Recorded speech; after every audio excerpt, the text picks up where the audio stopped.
Diğerlerini tebrik ediyorum, biliyorlar. Kardeşim utanmıyor ama. Yani bu gece namaz ibadetini Allah Resulü bizim için getirdi. Günde 5 vakit namazımızı Yüce Rabbim böyle bizleri namazını tam manasıyla eda edenlerden eylesin. As-salatu vesselamu ala Resulina Muhammedin ve alihi ve sahbihi ecma'in.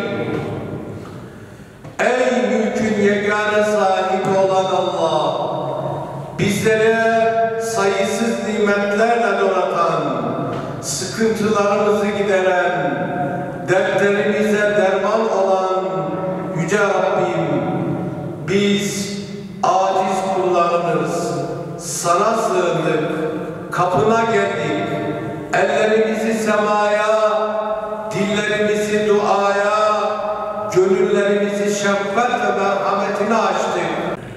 İlahi Ya Rabbi, millet olarak deprem gerçeğiyle bir kez daha karşılaştık. Vefat eden kardeşlerimiz var. Göçük altında kalan kardeşlerimiz var. Senden şifa bekleyen kardeşlerimiz var. Ya Rabbi, Şafi ismin hürmetine bu kardeşlerimize şifalar ihsan eyle Ya Rabbi.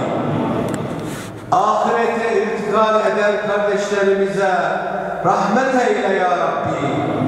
Ailelerine, yakınlarına ve milletimize sabrı cemil ihsan eyle Allah'ım.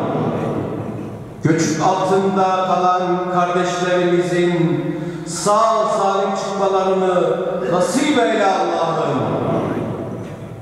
Ya Rabbi, ülkemizi, milletimizi, alemi İslam'ı deprem, sel, yangın gibi her türlü afetlerden ve kaza ve belalardan sen muhafaza eyle Allah'ım.